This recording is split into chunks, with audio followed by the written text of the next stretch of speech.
So I work at a tutoring center, and earlier today, after the lesson, I had heard one of my students argue with one of her friends about how her boyfriend had cheated on her. I think she's a seventh grader, I want to say. The boyfriend might have been a little bit older, and she was arguing about some cheating with a friend of hers. And in the back of my mind, I'm thinking, what's so bad about cheating? I mean, zoom out a little bit. What is cheating? Cheating is additional networking with other people that could potentially become future partners, whether they be future business partners or additional future life partners, right? I wish that the people I made friends with cheated on me, right? I don't really date, I don't really have a sexual relationship with others, but I so much would wish that the people around me would cheat and network with more people, right? I don't know what's so bad about it, right? Now, I sometimes hear people talk about sexless marriage or sexless relationship, but what's wrong with it, right? If you want to live with somebody and not have sex, and I don't see what's the problem with it, right? What's so wrong with going on a date by yourself, right?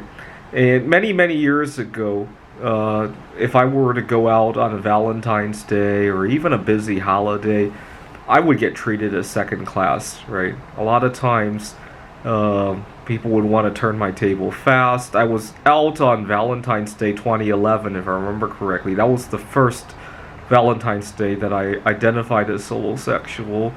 Went to a Japanese steakhouse, and the waiter couldn't wait to turn my table. He gave me the check like halfway through my meal, and pressured me to pay first because I think he wanted me to get out of there. I want to say this waiter was a little bit older. I would have been 23 years old. He was a little bit older than me. And now looking back at it, if I wanted to give him the benefit of the doubt, maybe he was in a turbulent relationship with, at the time. He had just broken up with a girl.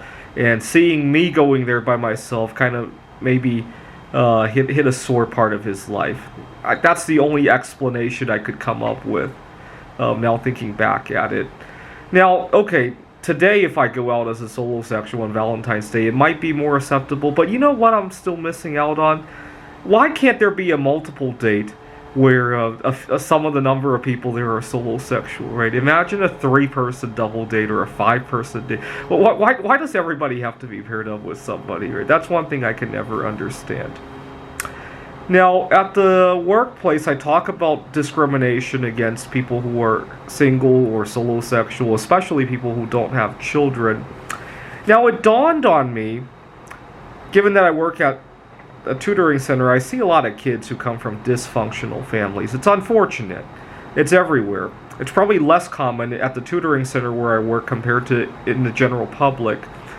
So I'm thinking to myself, if we can accommodate families who have children, family men and women who have children, or we can accommodate maternity leave, right?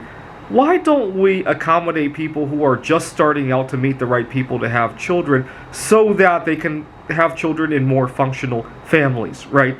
It doesn't make sense. We let people have children with people who are they're suboptimal with, because we don't allow them to go home on time when they're single to go meet the right people, and then when they have children into a dysfunctional family, oh my God, take all the time you want, right? That just seemed kind of backward to me. It kind of reminded me of how we handled COVID, right?